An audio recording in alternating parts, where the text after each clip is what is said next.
and welcome to the Reel McCoy. I'm your host, Meffistoe, and always with me, my hetero life mate, Oh My Feelings. Good evening to you, sir. Evening, buddy. What is the Reel McCoy, you might ask? The Reel McCoy is your weekly movie podcast where we ask you to go and watch a movie. You watch it, come back to us, and we break it down, and we spin it all around, and we give you it in small little bite-sized pieces for you to consume and eat and enjoy the joy of film and filmmaking. I think that was an exact term, right? Yeah. Again, you think I messed it again? I kind of had a streak going. All right, cool, guys. We are in the middle of our Best Friends Month, which we cover movies that are friends or friendship related or close friendship related, I would say. And today we picked Thelma and Louise by none other than Ridley Scott. Yes, we'll get to it. and to be fair, if I told you guys to go and watch a movie that is directed by Ridley Scott and scored by Hans Zimmer, you would have immediately said, "Oh, are we watching Gladiator?" The hell no. So, how many times have you watched it this week? Twice. Same here. Just on the tip of the tongue, any new insights that you kind of brought up before we go deep dive into it? We kind of discussed it backstage a little bit, just about the juxtaposition of how it was viewed then to how it could be viewed now, and the different waves of feminism that are inherent, especially that were prevalent at that time, as opposed to today's idealized version of third wave feminism that's going on now.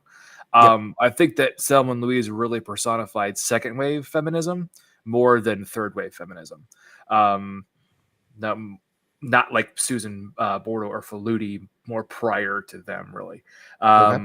With everything with second wave feminism bringing more about pure egalitarianism was kind of the key concept. So in this film, even though they are women and they're not being treated with any kind of extra kit gloves, they did something horrible. They're being pursued because of it. So the only one who kind of give them more benefit of the doubt is Harvey Keitel's character, but given the information that he had in the community that he was in, who got shot, Harlan, everyone knew he was a piece of shit. Yeah. So it wouldn't be surprised if he actually had raped somebody before. So yeah, and this is what I got from it. Remember, this is our early 90s. A lot of like early girl power type movies. Mostly, I wouldn't say independent, but some of it was an independent film, and some of it was straight up studio releases. But a lot of movies, again, starting the 90s, a lot of movies kind of went away from the whole the US versus the USSR type movies, and going into more of give us some original scripts, original themes that I want to portray, but keeping them within some sort of a box. And this one is, to me, the same thing, where you got the sort of girl power feminism trip, but if you strip that down and take two characters and make them sort of not gender with, let's say these are two genderless characters, you can put them as two men, two women. Doesn't really matter. They have sort of a journey that they start and they finish, and the friendship element in it just makes it tighter and tighter and tighter until the end, where it's sort of like the ultimate sacrifice, and very much like one couldn't do the sacrifice without the other. Which is interesting. We're going to get to possible alternative endings. Yeah, I know some of it. Yeah. I didn't dive really deep into it because I thought you'll bring that to the table. Yeah, there are several. So all right, cool. Because there are certain things that I expect of you because I know you, and I'll just leave that aside. All right, before we start everything, if you want to interact with the show, you want to interact with me or with this channel, on Twitter at Meffistoe, on Instagram at Meffistoe79. DMs are open.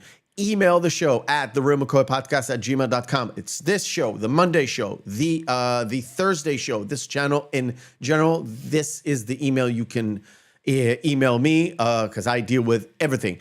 Blah, blah, blah, blah. One more thing. Yes, the Monday watch party will be this coming Monday will be Monty Python and the Holy Grail. And at the next Thursday, I don't have any subjects right now. I'm picking up everything, and I hope the people who actually went to watch the latest Thursday show, which not many were coming live, but did watch the VOD. I hope you enjoyed. I went through the sort of the recent downfall of Disney. I went through a bunch of stuff that are very, very technical, and I went through a full-on video kind of reacting to it about the whole kind of situation and everything with the lawsuits and stuff, because it's very interesting, very intriguing, and mostly kind of most of the media is for Disney on that point, which not surprising. But yeah, so let's start with our first segment of the night. It is called Behind the Screens. Action take 2. Behind the screens is where we go to all my feelings and get the lowdown on everything behind the scenes, production stuff. Oh, take it away, dude. Okay. Originally, it was written in 1988. Keep that year in mind because it's going to be really important about a note that it comes up later. It's really interesting. But it was written by music video producer Callie Curry, who actually ended up winning an Academy Award for it.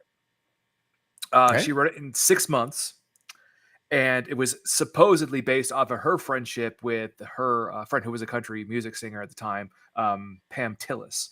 And originally, she wanted to direct and produce the film as an independent film.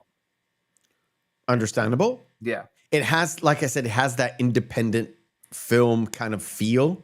Very much to so, it. Yeah. Yeah. And you can see this being one of the films that Miramax would have picked up as an independent. Yeah, I thought as much. I thought very much so. You could see that going up. Same with happened with Reservoir Dogs and Pulp Fiction for Tarantino. Yeah. So the script was eventually shopped around a little bit, but it was actually bought by Ridley Scott's production company for $500,000. Now that's before it was scot free. It was I forgot to write down what the other name was, but anyway, it was actually he then spoke to Alan Ladd, who you might know him from a little project that he was the one that was a big proponent that got it greenlit, called Star Wars. Oh, yeah. I was like, Alan Ladd. Oh, yeah, that guy. Yes. Yeah, he offered to come in and co-produce and help co-finance. So that's where the backing was already there. There were several major directors that were actually up for the film, including Richard Donner. Ooh. Which I could see Donner making this film. Yeah, I think that's right up his alley with the whole not buddy cop thing, but a buddy kind of criminal thing going on. Yeah, he could do it. He could pull it off. But it was actually Michelle Pfeiffer who convinced Ridley Scott to direct the picture, because at the time Michelle Pfeiffer and Jodie Foster were chosen for the lead roles. Really? Yes. But pre-production dragged on and on and on. Then Jodie Foster got the role in Silence of the Lambs. And Michelle Pfeiffer got to be Catwoman. Yeah. So once they dropped out. The thing about that, I could see Jodie Foster having the nailing the Susan Sarandon character. Louise? No, the accent, the southern accent. Oh yeah. To a T, because she literally did that in Silence of the Lambs. Yeah. I don't quite see Michelle Pfeiffer doing that. Nah. But she's a great actress, but I never seen her do accents. But from there, what's interesting is then they brought on, there was then offered to Meryl Streep and Goldie Hawn. Goldie Hawn accepted. Meryl Streep turned it down because she wanted to do more lighthearted films. Okay. Fair. And then she went back to little drama later on, and then she went back into then lighter stuff like The Devil Wears Prada in the early 2000s. It's interesting. Death Becomes Her, which has Goldie Hawn and Meryl Streep, is 89 too, right? Yeah. 88, 89. So that's around this time. Yeah. Of like starting production. Yep. Well, that was one of the impetus of why they wanted to cast them together. Okay. Yeah. But they both backed out. So then came in Gina Davis and Susan Sarandon. So got there. Ridley Scott convinced Harvey Keitel to take the role of Hal personally. Okay. Yeah, he met him and he said, "There's no one else I want for this role except for you." Cool. Which I think Harvey Keitel. Yeah, he nailed it. So, he nailed it. Yeah. He nailed the like tough but compassionate kind of cop that really he seems from the start really into helping them rather than just convicting them outright. He's the only guy. He's the only cop I actually believed that is actually truthful in bringing them in and not immediately charging them. Yeah, definitely. So after that, Gina Davis convinced Ridley Scott to bring on Christopher McDonald, who was her ex, to play Daryl. So she'll have a basis to hate him? No, she just wanted to work with him again. Oh, okay. Yeah, they actually got along just fine. Okay, fine. Michael Madsen was originally cast to play Harlan.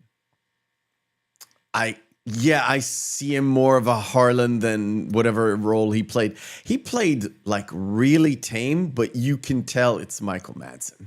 Yeah. Because I completely forgot about the Jimmy subplot before I watched it again. Me too.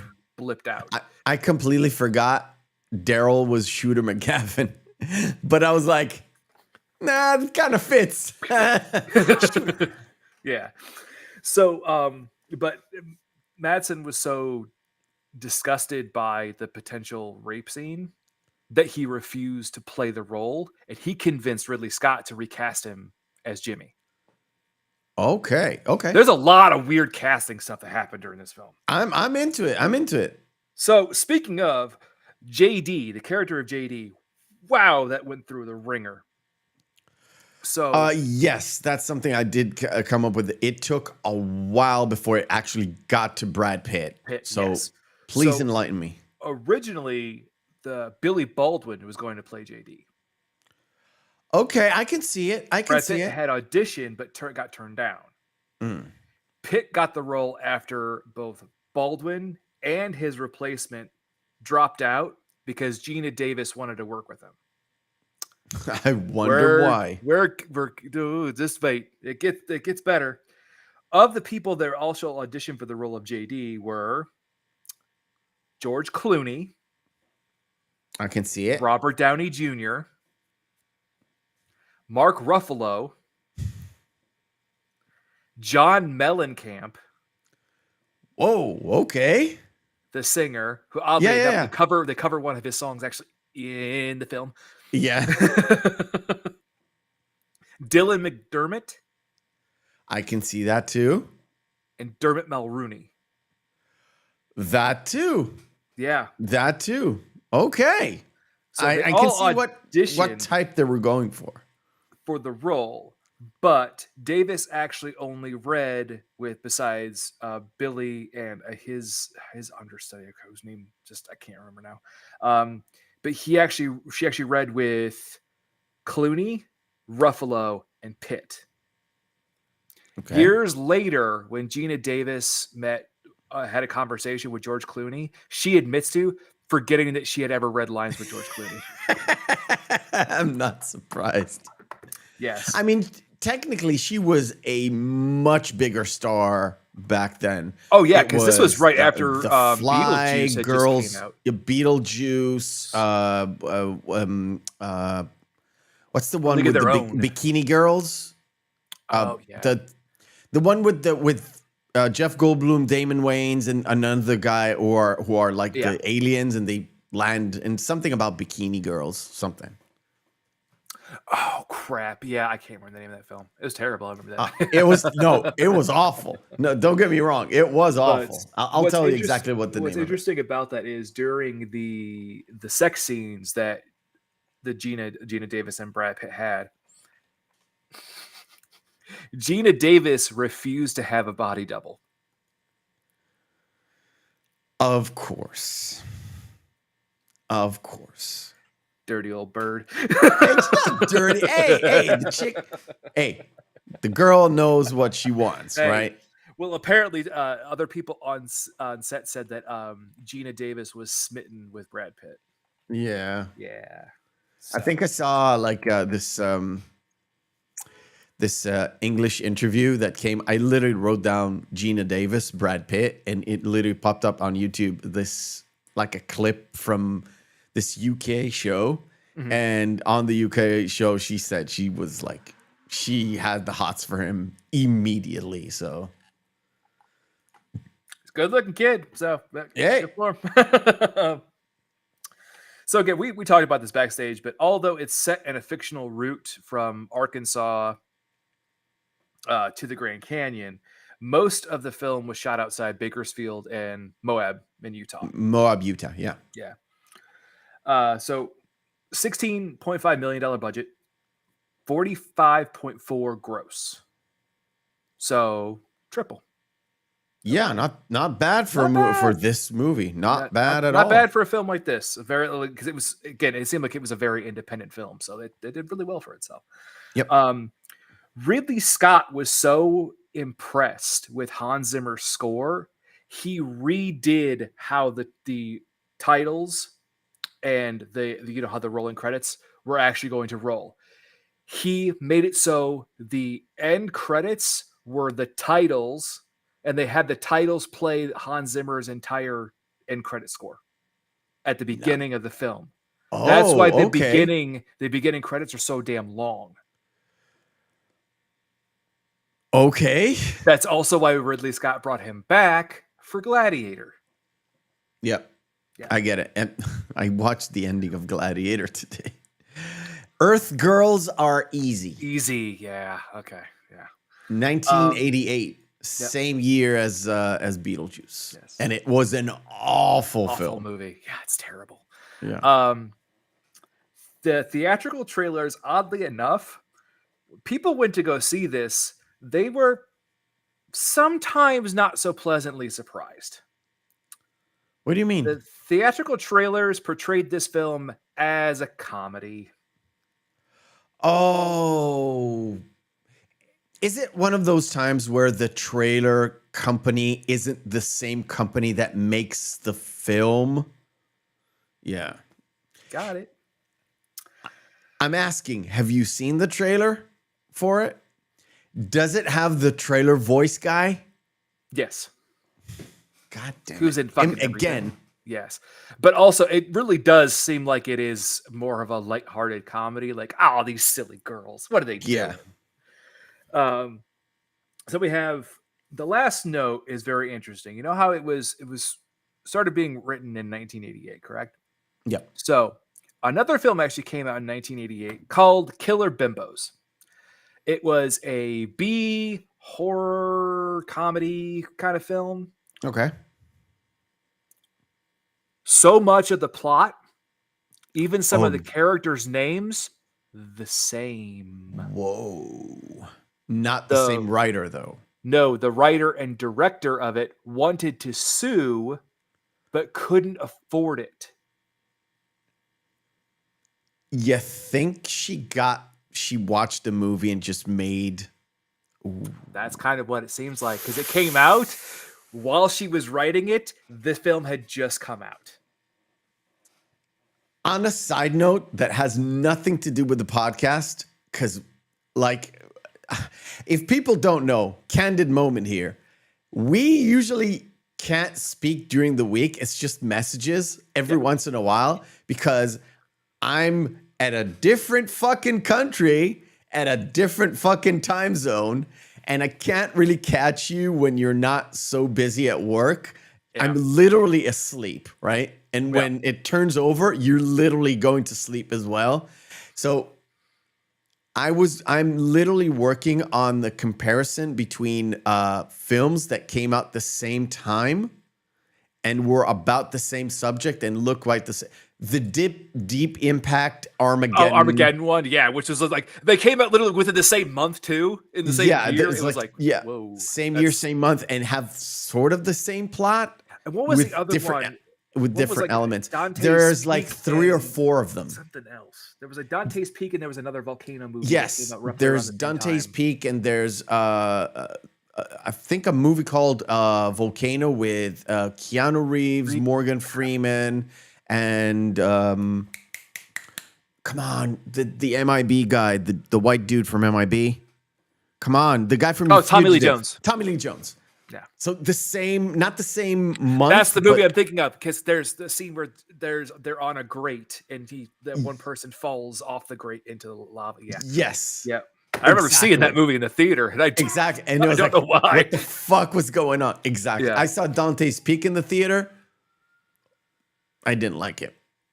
I mean, I'm not a disaster guy, kind of movie, yeah. But you know.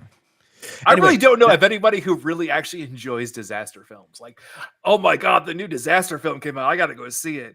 Not like horror fans want to go see horror films. Like yes, but like people who enjoy comedies want to go see comedies. Dude, like rom-coms, people that love rom-coms. I don't know anybody who's just like, I can't wait to see the new disaster film. You would think there are none of them. However, there are many. But it's a worn out genre, I think, because by the time San Andreas came out, oh yeah, that was The Rock and Carla Gugino, and wasn't Alessandra Daddario. Daddario, yeah. Cool. All right. So Thelma and Louise. Whenever anybody brings up Alessandra Daddario, I just think of my friend who's absolutely terrified of her. It's like she's got demon eyes, man. I've got He's a weird dude. I've got one question.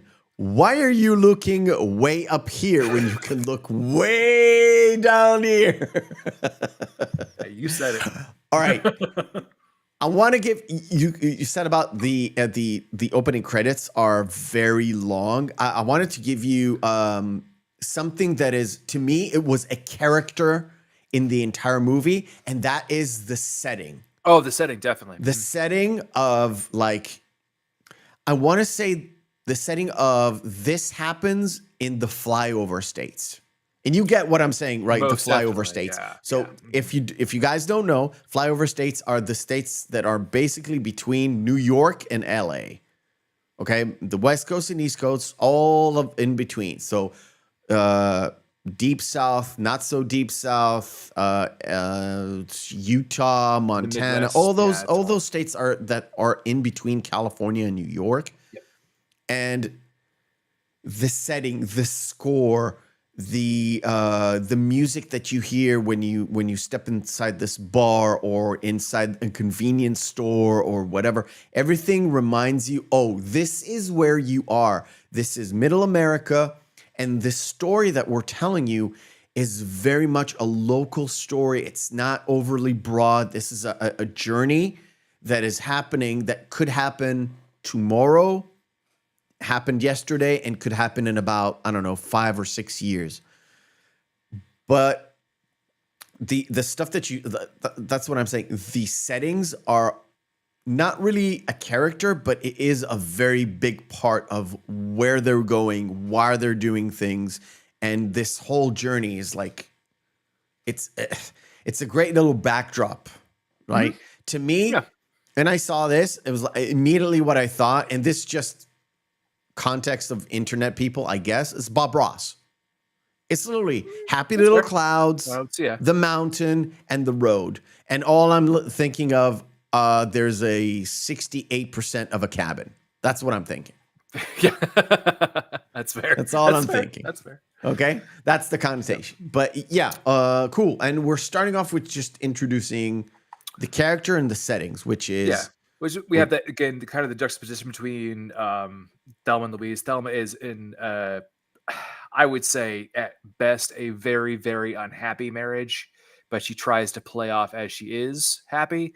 oh, And this is Louise. Louise is the very, even though she is with Jimmy, she's more of an independently focused person, which is really played off by her past, which we never actually get a definitive answer of what happened to her. We can only infer what happens, because Hal mentions the fact that their last conversation they have on the phone is, "I know what happened in Texas." Yeah, but before that, there's a small little snippet where they're driving. I think it's after the robbery, It's and after the robbery and after they put the cop in the trunk. yes, after the cop, when they put the cop in the trunk, they Thelma says to Louise, like, "It happened I to know, you, didn't I kind of know why now. I know, why I you understand." did what you did. Yeah. But the thing is, she does not get a reaction from Louise, so we don't know, but we know. Yeah.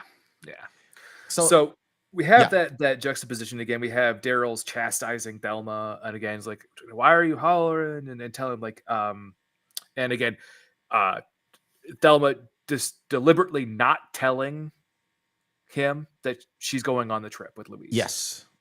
So she can get away with doing that. Just as a quick aside. Okay. Yeah, good.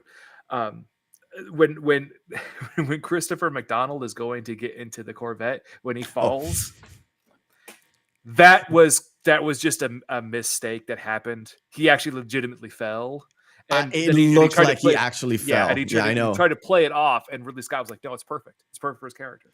Exactly, and that's the scene where I thought, well, fucking Shooter McGavin.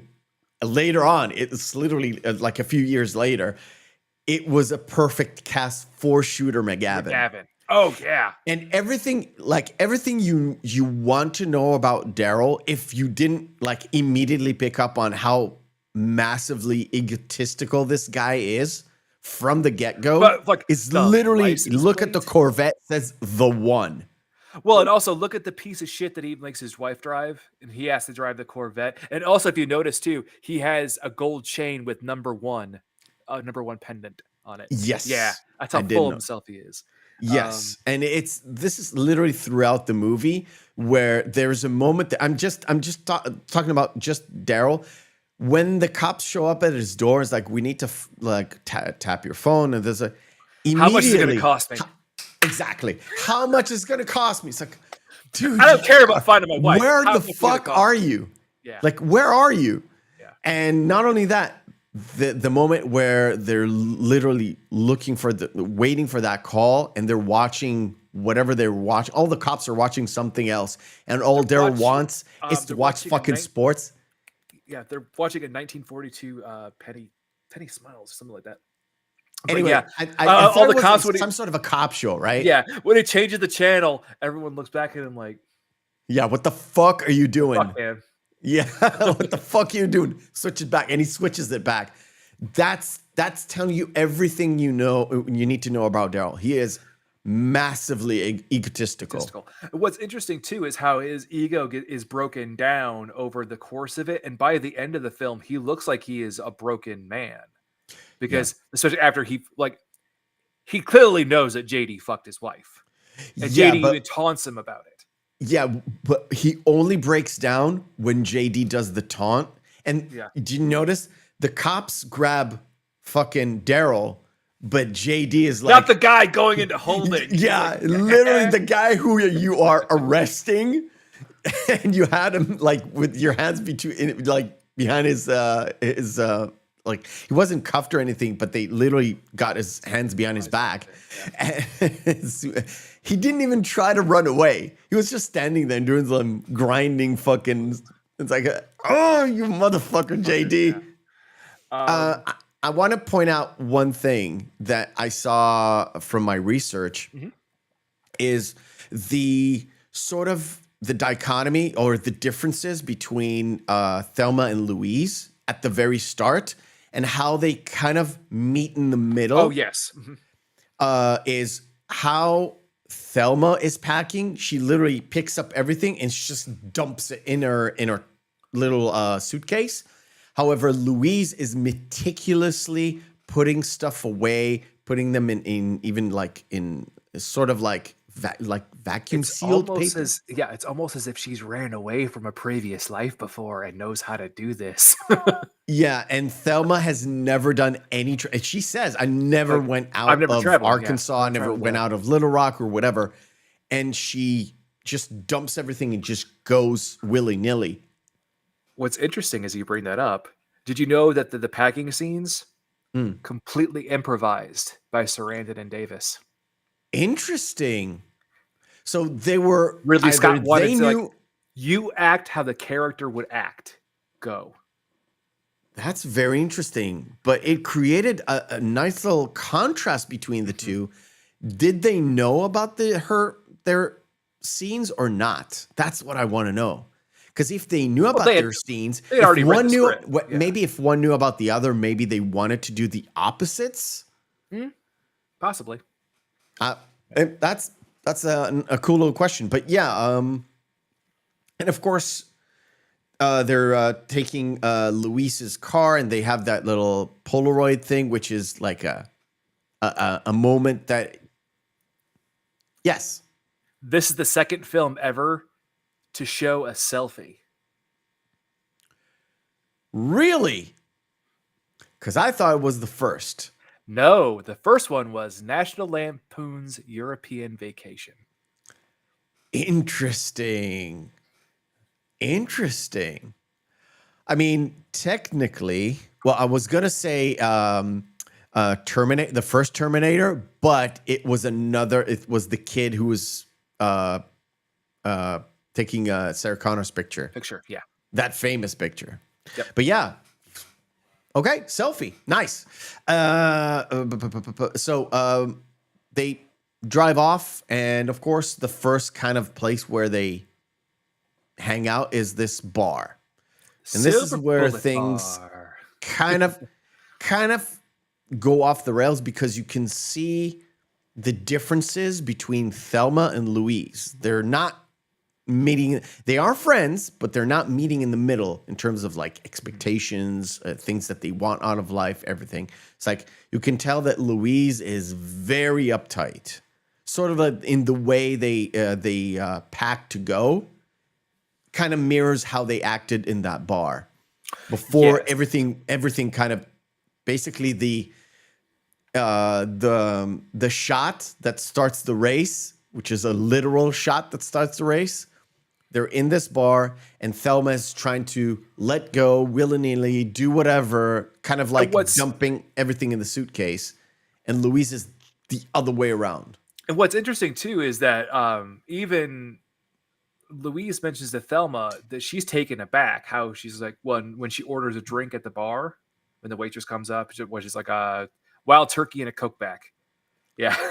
Yeah. And she's finally said, well, you finally I'm just letting my hair down. Like, I'm on vacation, you know? It's the first time I've ever been on vacation.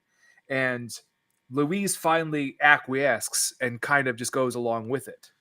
And gets a margarita. A margarita with a margarita, and then with a shot of Jose Cuervo. It's like, so you just really like tequila. Yeah. I was like, okay, fine. That's okay. Right. But what's interesting, too, is the way that Louise sees right through Harlan. Like, I know pieces of shit like this don't do anything.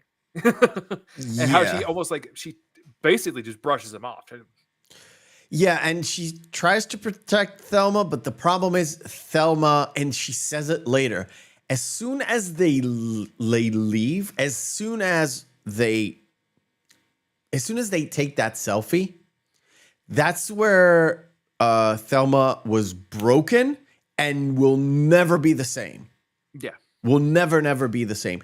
Louise, however, was broken way before this movie even started because of the obvious traumatical thing that happened in Texas that nobody can talk about. And we'll say hello to Paul Harley. Paul, how you doing, man?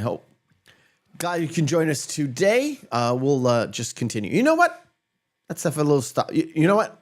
We'll do the grape scene, and we'll move on to the first game. So we'll our shot that starts the race. We'll start with this. So Harlan, obvious. If you're an adult, you knew this was going that direction. Bad. Even if you're watching this for the very first time, you can tell by the this actor's. I don't remember the name of his name. We'll never know. Timothy Carhart.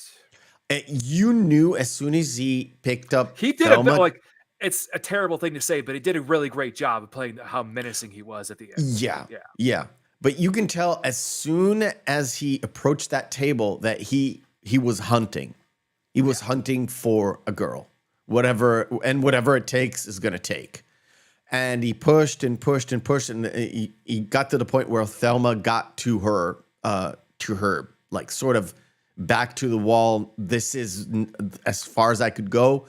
That's where he went into the whole creepo mode and went to town. Sadly, what's interesting too is I thought, because I again had a vague recollection of the film before doing a reviewing. I could have thought when upon the first review that he had drugged her because the way that she was acting, how he kept spinning her around and everything, and how she looked like he had maybe slipped or something. Yeah, but it's just the combination of alcohol, going around and around and sweating, drinking copious amounts of alcohol, where you either didn't drink before or did drink but very little, and then you're just over exaggerating. That's where the thing happened.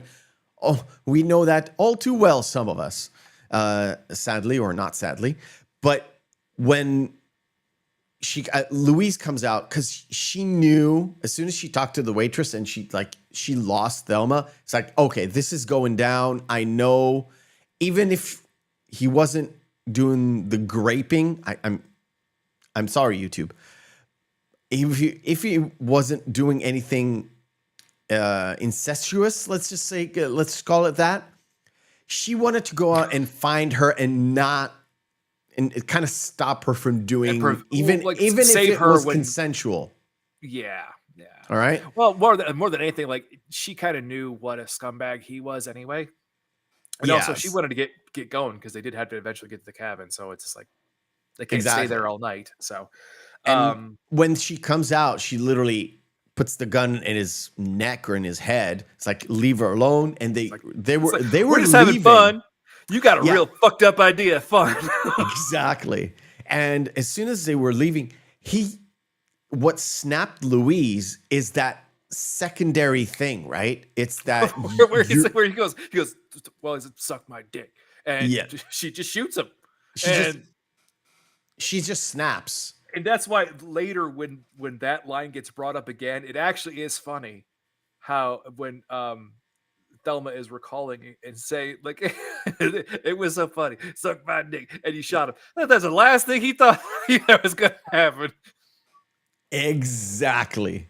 And she made fun of it and made Louise laugh in the car, even though it was genuinely a traumatic moment. And this is what brings us to how people deal with trauma, because you can deal with trauma in a very, very dark way, as you know, but you can always deal with it the other way, making lighthearted, like really dark moments, lightheartedness, telling jokes within a circle that understands that the jokes are coming from dealing with this trauma, dealing with this darkness, rather than just making fun of it to I don't know, to be a jerk about it. You know about that? Yeah. They have that little circle between those two. They develop their tight friendship. So even though Thelma is joking about it, Louise kind of gets it. And it's a little bit infectious, and it allows her to, and it's right after she talked about Texas as well. Yep. Yeah. All right. We're going to jump into our first game of the night with this whole dark. One last thing before we jump in. Just as they're leaving, what's really important is the fact that Louise is adamant, and she's correct in her assertion that nobody would believe Thelma. Yeah, nobody would believe she was Thelma, being even Thelma. though if they went to the cops immediately, It could have been because different because they were because Thelma was like literally he ripped her panties and he like had sucker beaten punched her in Yeah. the face. Yeah. So she was bleeding, obviously bleeding. And there were also clear character witnesses to Harlan about what kind of person he was, given the dialogue between the waitress Yeah, and 'cause- Hal yeah. later. Exactly. All right. Yeah. First game of the night. You know it. You love it. Missing Marquee.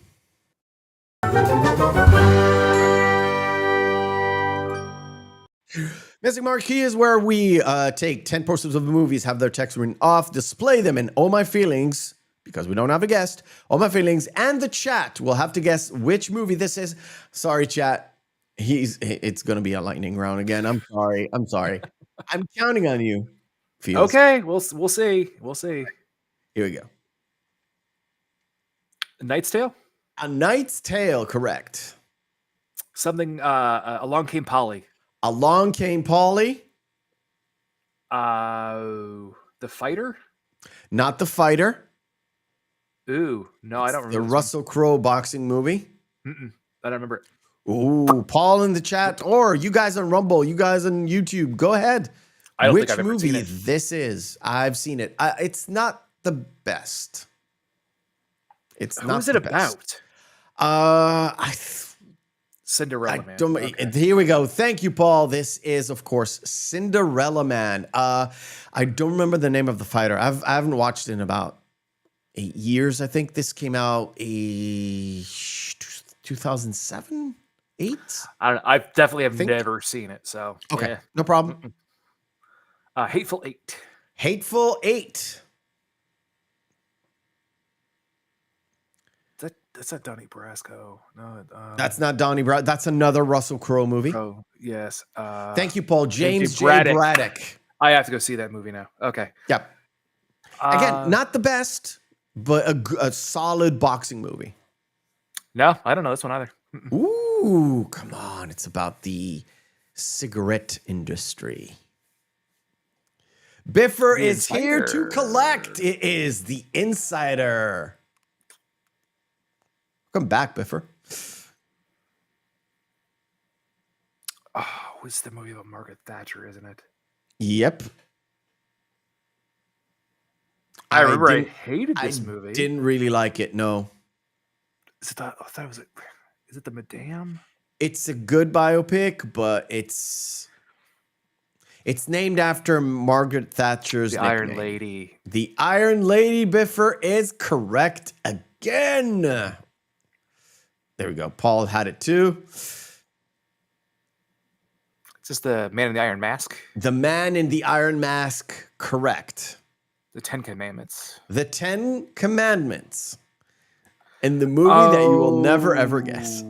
No, it's the second Brosnan. It's the second Brosnan.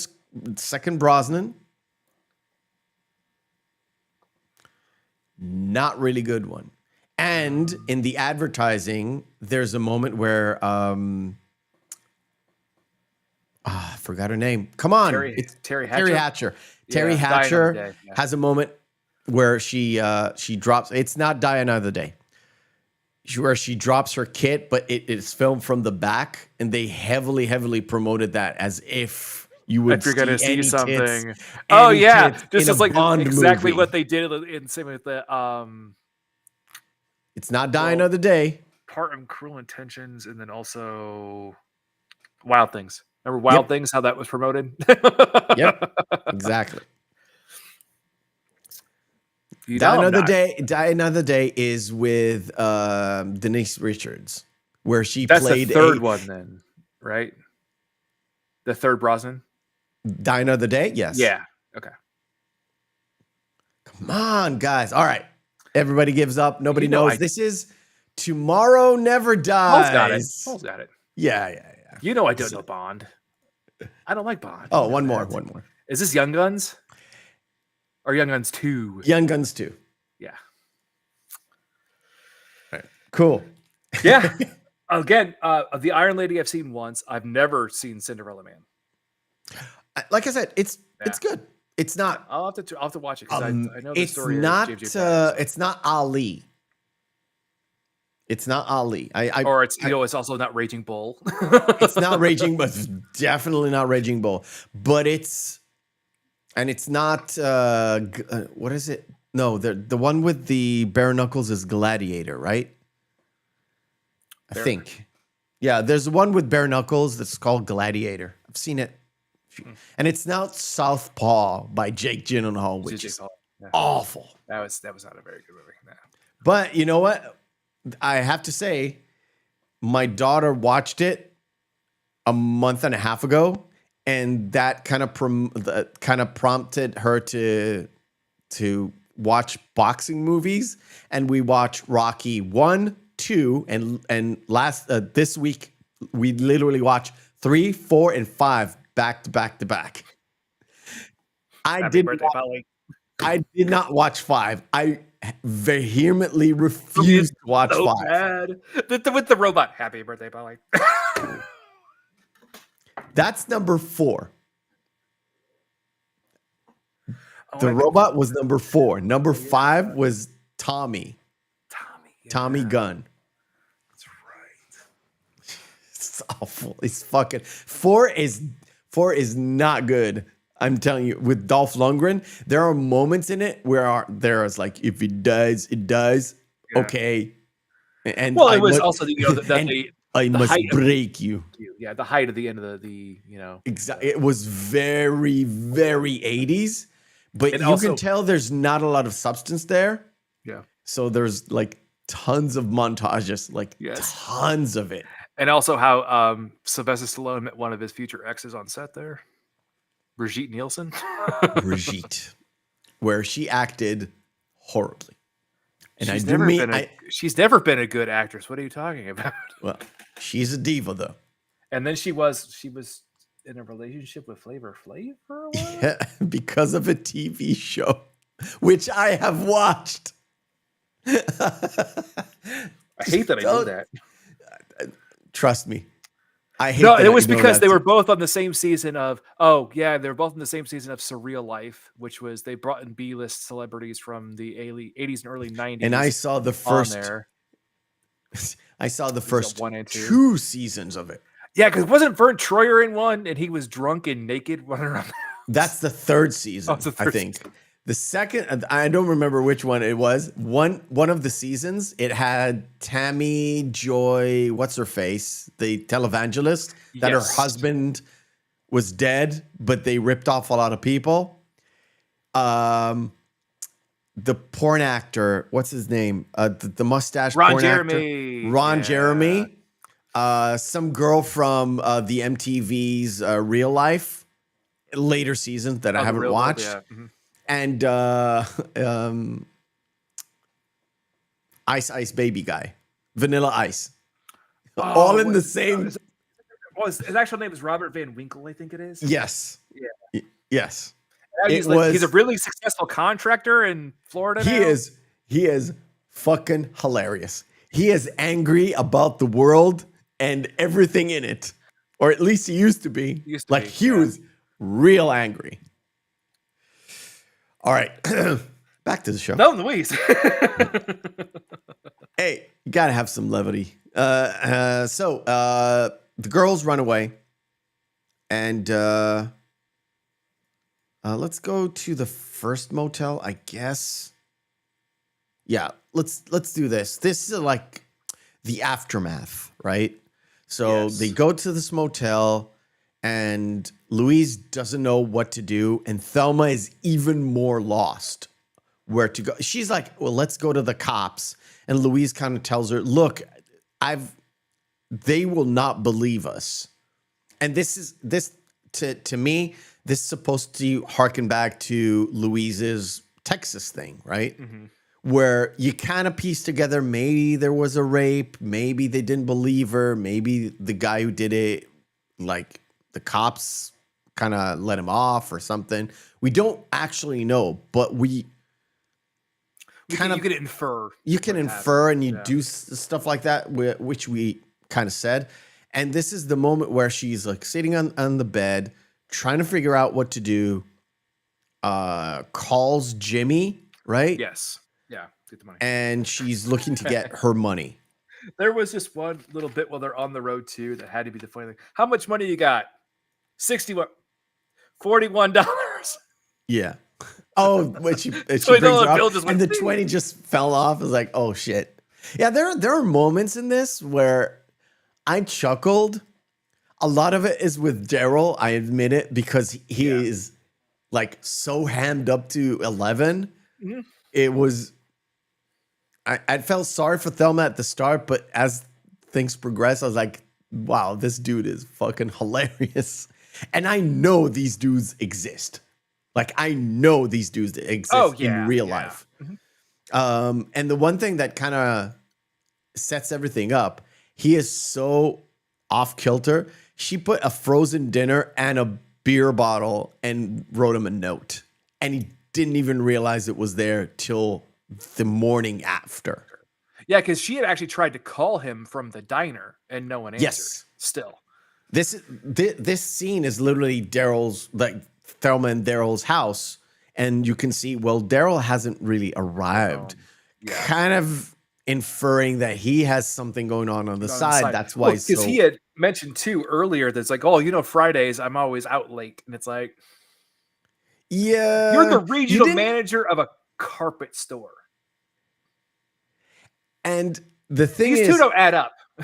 the thing is that he didn't say I'm out on a Friday with the boys. He said I'm always late on a Friday. So that means, again, a lot of, and you gotta infer a lot of things, but it's not a big stretch, right? If you're an adult watching this movie for the very first time, it's like, oh, You could I say get like, it. oh, he's fucking around. He's fucking around. He doesn't even like Thelma. I don't know. He's like keeping her around to cook and clean for him. And that's about it. And he's having a good time outside of the house, keeping her in and like contained. Let's do JD first, I guess. Before that, when just as a fun side note, when Thelma is at the pool and she has her headphones in, and Louise is constantly calling out to her, had to go up and actually take the headphones off her head. Yeah. That was improvised. That actually happened because Gina Davis had the music up too loud in her headphones and couldn't hear. Okay, that's I like, you know what I love when you get these weird ad lib kind of scenes where you don't get to see them anymore, or you don't know about them. Yeah. Because I don't know, directors are too tight with their scripts, or directors have their like, I have my vision and I have to get my vision done, and don't let the actors be actors. Yes. But I'm talking about like today's budgeted, studio heavy, producer heavy, putting their fingers in every single thing, right? Where you don't let stuff breathe and you don't get these weird moments. Again, it's a throwaway scene, but again, one of those things that kind of brings a little bit of levity in a also kind of dark story. Dark movie, yeah. And then while they're going off to their next location before they meet JD, they do. Louise tells her that she's going to go to Mexico and basically gives Thelma the out. Like, I can drop you off at Oklahoma City because that's where Jimmy says to go pick up the money. Yep, money transfer, it's fine. And when Louise is, when Thelma's in the convenience store and she buys all the little airplane bottles of wild turkey. Yeah. The guy goes, "Ma'am, are you sure you wouldn't like the larger economy size?" Yeah. I was like, that's a good line. Yeah. That's a good line there. It comes from the fact that Thelma was, it seems that she was so clueless about certain things, especially when it's throughout the movie, she keeps blabbering the truth and their plans were supposed to be secret up to a point, right? Their plans are supposed to be secret, but she blabs them to like JD, yeah. to the people on the phone. When she calls Daryl, she literally says, "I'm gonna go to Oklahoma. I'm gonna go to Oklahoma City or something." Or No, I no, no. don't. He's like, well, Daryl didn't ask about her or anything, and just Oh, Daryl, go fuck yourself, and hangs up the phone. And yeah. that's when That's after when JD approaches her yeah, and talks to and her. that's also where right after like you got the whole bit where they have the meeting and he plays off as the very just overly polite Southern kind of gentleman kind of guy, and you can already tell that Thelma is already completely smitten with him. But it was after they have that she has the phone call that it's already made up in Thelma's mind, which is she actually even tells her, "How long before we're in goddamn Mexico?" Yeah, exactly. It's like Yeah. she already thought as soon as she heard Daryl's voice, it was done. And like I said, as soon as she left the house, as soon as she walked through, like started packing, walked through the door, that selfie, that's the moment where it was done. She was never going to go back no matter what. And she only realized that later on in the movie when they were already on, it's like before Oh they yeah, because bump she up, said like they destroy I've the changed. truck. Yeah. But she was like, I'm I've like changed. I'm never out. going back. I'm never Yeah. going back. Yeah, and what's also what's interesting about that too is I think it really was just the lack of concern that Daryl showed whatsoever. It's like, oh no, you're coming home right now. Yeah. Like you don't really care about me. You care about what I can do for you, and that's all you ever cared about. So. Yeah, because he said about like cooking stuff or cleaning stuff. Why do I need this and this and this? Well, you're gonna do it for me, right? Mhm. All right. So we met Jimmy.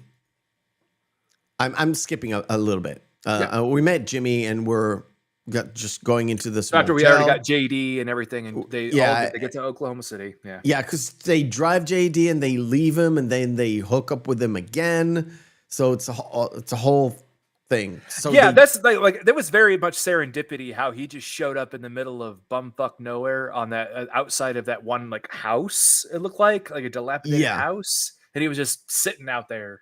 Because at first Louise didn't want to bring him on as a like give him a ride, right? They just left him there, and then they kind of hooked up later on, And it's about like how 5-6 minutes down how the fuck road did into the movie. that's what's so interesting. Like how the fuck did JD get there?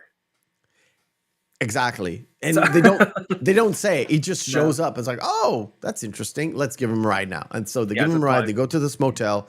This is after they hook up with Jimmy in Oklahoma City, where it doesn't look like Oklahoma City, but let's just put that on the side because they're always in a diner or in a motel or something, so you don't actually see the city. Yes, that's why you can't. Yeah, you never really get the full lay of the land, as it were. Yeah. Because even in 91 or 90, where they shot this, Oklahoma City looked like a major city. It was just in the middle of bumfuck USA. Pretty much. And those fly. Hey, I'm sorry, guys. I'm sorry. They are. But be flyers. honest. So, Just be honest. Yeah. Right? My wife was supposed to be in Lincoln, Nebraska. Just looks like a city. Just out in the middle of nowhere. Nowhere. Yeah. Yep. Let me see. So we do have how it already seemed that Thelma was kind of already smitten with JD from the get go, but really what kind of put that last nail in the coffin of that bit was when he says, yeah, your husband, I'm sorry to say this, but he sounds like a real asshole. yeah, and she agrees with him, and Yeah, that that's kind of seals the It's deal. like, it's done. Yeah, and on the other hand, Louise is with Jimmy, and Jimmy, I don't know, maybe it's Michael Madsen that kind of gives me those vibes of he has some sort of an ulterior motive, or because I'm so used to him playing this very I want to say macho, but like bravado guy that knows what's up and is really confident and just he wants what he wants and he's gonna get what he wants. And in here, he's like, I want to marry you. I don't want you to leave. It's more of a like taking a one step back. Yeah. He's And still Michael Madsen. yeah. He's still that character that he's basically in most of the movies he does. But in here, he seems like he's not doing anything forceful. He's not making Louise do it. He wants her not to leave. Yes. But he kind of figures out that something is off. Yeah, the only hints that I got of it really being Michael Madsen, and again, I could had a vague recollection of the film before watching it again earlier this week. But when Jimmy has that little bout of rage where he knocks over the table and everything, and I'm like, "There's Michael Madsen." Yes, And then they walk it back completely. yeah, I know. When they're sitting in the diner, like a date, like The later, the next later, day, yeah. it's like next day they were sitting in the diner, and he's like, "I want to marry you." Like, Well, that was actually in the hotel room when that? when he gave her the ring. Yeah. I don't remember in which, but when they were sitting in the diner, it was a complete like, whoa, you took a step too far when you were like hitting that fucking table and he looked like he was frustrated with her and he was annoyed with her, but he still wanted her to. Maybe he was annoyed that she didn't tell him what was up, and he was open. Yeah. It seems like he was open to like major shenanigans and like we'll deal with this together and we'll do this. Yeah. And in the diner, he was very tamed and very laid back, offering constantly like, "Are you sure you don't want me to go with you? Like we can take care of this together." Because he doesn't even know what the hell happened. He doesn't know until he comes back home and the police are there waiting for him to figure out, okay, where you been? Where are they? And the other thing too, the thing that really just threw me off was the bit about the eyes, her eye color. That was the thing. Was like, this is not a Michael Madsen role. Yeah, it doesn't like, yeah. Maybe like because he got typecast afterward. That's why it didn't seem like it was him. Yeah, because we were used to like he has not aged much throughout the years. So remember, we're talking about a Reservoir Dogs, Species. Even in Species, he was the same kind of character. And then later in like I forget all the movie. Kill Bill as well, sort of like the laid back. I'm talking like this, Michael Madsen, with that southern twang to it. It's like, yeah, this is Michael Madsen in whatever role they put him in. Yeah. And in this Michael Madsen portraying Michael Madsen in a Michael Madsen film. Yeah. Yes. And in this one, it seems to, like you said, at that moment he was, but then it was like a completely different thing. And that's why it seemed like he would be perfect for a Harland kind of character, not Jimmy. Or JD. Yeah, or JD. Well, he didn't audition for JD, to be fair. Yeah. I'm just playing. It's that picture with Brad Pitt in the hairdryer gun. That's one of the most famous kind of snippets from this movie. When you see it in trailers or anything about this movie, you see that moment as well, because this is Brad Pitt's first movie, and we'll show his like upper torso completely nude. The funny bit is the next role is literally a role that is far better for Brad Pitt, which is California with a K. Yes, California. He was also in an episode of Tales from the Crypt. And then right after California, he was in True Romance. Yep. He was the stoner. He played a completely different role. But in so many ways, you're like, yeah, with how he acted later on in his personal life with the scruffy beard and everything, like, it's True Romance, Brad Pitt. Exactly. So after Jimmy leaves, because Louise literally tells him no, and you should go back home. Thelma comes in. Oh, that's a great. Her face so many times in this reminds me of like, I wonder if they really needed to say that they saved a lot of makeup on her in Beetlejuice. I mean, Because this just is like, she's the lady. Well, it's funny too is when Louise goes, "Yeah, you finally got laid properly for the first time." yeah. It's like, oh, I didn't know. Oh, I didn't know things could be like this. It's like I get what all the fuss is about. Yeah. They're like, okay.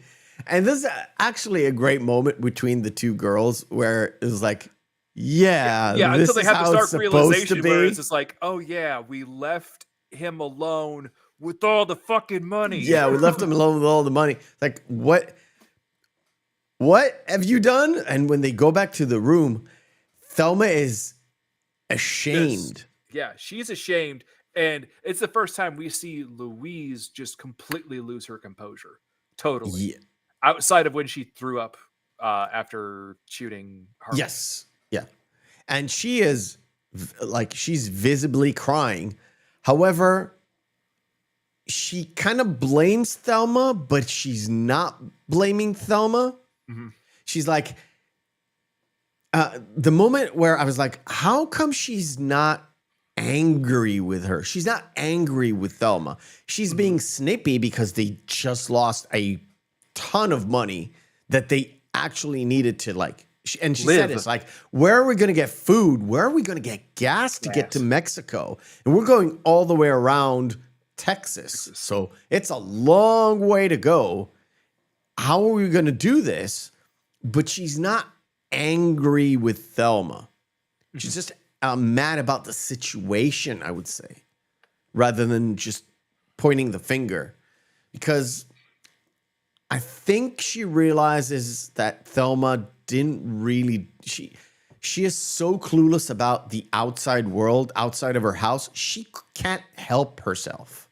Yeah. Right? But that little moment where Thelma understands through Louise shall we say, the outside world. It's like, how are we going to do this? How are we going to pay for this? How are we going to do this? This allows Thelma to literally break all the remaining shackles. Yeah, well, and also it's almost as if she had she had an epiphany of her own there, and it's where they almost have a complete and total role reversal where Thelma is the one now in charge, and she's taking care of Louise for a change.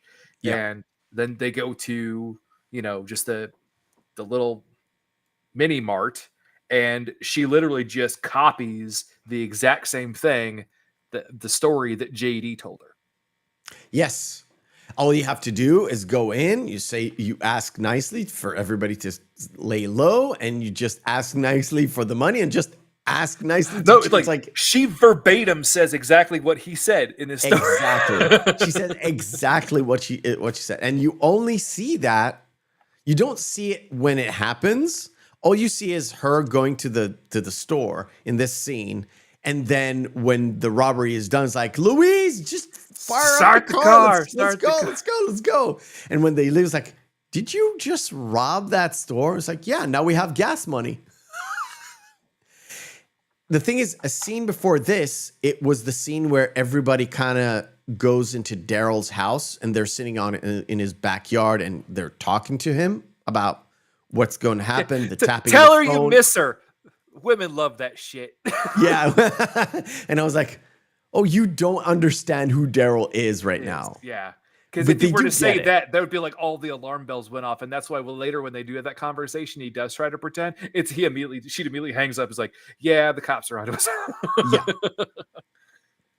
Yeah. Where is it? They do watch the footage of it where it just Hal. When they're in the house, not in the house. The scene after they kind of run away and have that like resolution between the two, it's like, oh, we're going to Mexico. Like, it's a done deal. We're done. Like, I'm done. We're out of here, yeah. I'm done. I'm not going back to Daryl. I'm going to go to Mexico and we're going to have this amazing adventure or whatever. They didn't really think what they're going to do later on, but whatever happened, yeah. whatever happens. It's the adventure. It's the going away. It's a thing. And they go back to Daryl and the cops, and they literally see her robbing the store the same exact way JD told her he robbed the other store. It's like, oh, she has no imagination. She hasn't dealt with anything. She just copied that, and that's about it. Yeah. Yep. And now the kind of chase starts, like the real chase. Yeah. So we have again just shots of them, kind of like mini montages where they have in between driving shots, and then we have the first bit with the tanker driver. Yes, when they go past the tanker guy in the truck, and he goes all crazy sexist on them, and they're like, you're a disgusting pig. And when they pass through, they have that the mud flaps, the mud flaps, the mud flaps with the sort of naked girl on it. It's like, oh, typical. Yeah. And I was like, what you expect? Yeah. Like, what you expect? Then there's that one little side shot where Jimmy comes home, where the police are already waiting for him, and then it goes right into the out of nowhere place where Louise is exchanging her. She's shedding off her past, or shedding off whatever you want to see, like the metaphor you want to build in your head, where she leaves everything behind, including jewelry and her wristwatch as well. No, what I thought was really shitty is she got that ring from Jimmy, and they had a beautiful moment, and then she just gave it away. Yes, that's what I thought as well. That's kind of shitty. Meaning she was never ever going to say yes, regardless. I think, which is a shame, because she loved him or liked him, but she wasn't in love with him. Well, they were at this point where there was no going back.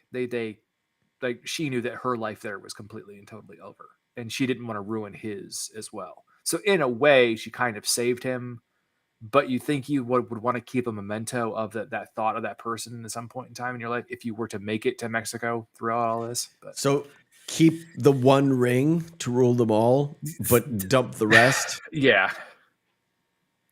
I don't know. I thought it was within Louise's character to shed everything. That's fun. To shed everything. I thought it was shitty for her to give up that particular ring, but it's within the confines of her how character. She acted so far, and how far they're willing to go because of the robbery, not just because of the murder, because of the robbery. Because later on, and we can jump to that. Later on, they catch JD, and they have that's right after this. They have the interrogation scene between Hal and JD. And Hal is furious with him because he knew it. Like, he even tells him, "You had the exact amount of money that they had. We know you stole it from them." And Hal's like, "They had a chance, but now they had to rob somewhere out of necessity, desperation.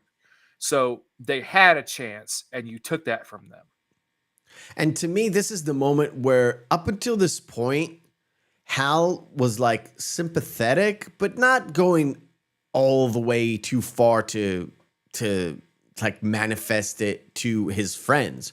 And in here, it kind of slips, or intentional or whatever, that he kind of gets why the guy died. He kind of understood what situation it was without actually knowing what exactly happened. Yes. Which, I don't know, good detective skills, or maybe encountered it in the past.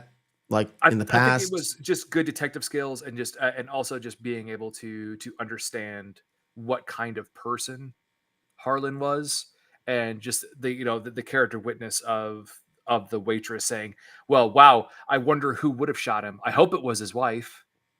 Yeah. That's like starting point where he doesn't know what happened, but because he's a good detective, he kind of pieces it together. Yeah, pieces it together and understands what was going on. And of course, we get this. This is the this is a great scene where it's like, oh, they're calling. It's Thelma calling. He picks up. He says, hello. And she immediately hangs up. Like you said before, it's like just from the hello, Thelma understands it. They know. Yeah. And of course, Louise has the call with Hal immediately after where it's like she calls. Daryl answers because they think maybe it's Thelma again. And she goes like, oh, Daryl, give me the cops. It's like, there's no cops here. It's like, shut up. Give me the cops. Yeah. And Hal is literally saying to Louise, remember, you are still not charged with murder. You're just wanted for questioning. However, Thelma is wanted for that robbery now. Yeah. Yeah. That's a bit of a problem. That's a bit of a problem. Because he is fair. Let's just say that. Hal is very, very fair with both of them. It's like he doesn't want them to be shot. He just wants them to be brought in, and no matter what happens, he'll treat them fairly. Yes, and I think that's really important in there, and I think that's why he's actually able to keep Louise on the phone for a little bit longer, especially at the end when they have their final conversation, is because he is not bullshitting them, saying that just come in, everything will be fine. Yeah, he's lays like, no, yeah. There's a problem here. Yeah, there will be a problem for Thelma because it's on camera. We know it's her. We know you were in the area. Plus, we have the car make and model and whatever. It's like, yeah, she's gonna have to pay for that. They got you dead to rights. There's nothing. Yeah. They have you on closed circuit television, and it's you, and it's your voice. There's no way. There's no way. However, for the murder thing, we don't necessarily have to charge you. Just come in and we'll talk. Because I think she would get off on that one. She would have gone off. But she kept telling to Thelma, or she told her later, well, they don't have any evidence. I mean, we can turn ourselves in, but you have no evidence that you were raped or going to be raped. So whatever fairly they're gonna treat us, I'm not beating this murder charge. So we're going to Mexico. Well, and it's the same thing too, where she even said, "Just like, well, everybody saw you dancing and you were all over him in the bar," and that's what it brought up the concept of the Me Too. That's where I thought it was kind of. It's like, okay, like not being believed from the jump that, oh, no, you weren't assaulted because you were with him at that point in time. It's like, yeah, you could still be like that, and it could still be sexual assault at the end because you still have the right to say no at any time. Yeah. And because there was nobody there, like I said, they wouldn't even if they went to the cops immediately, like I said at the beginning, they could have gone off. I mean, maybe they couldn't gone off for like self-defense or I don't know.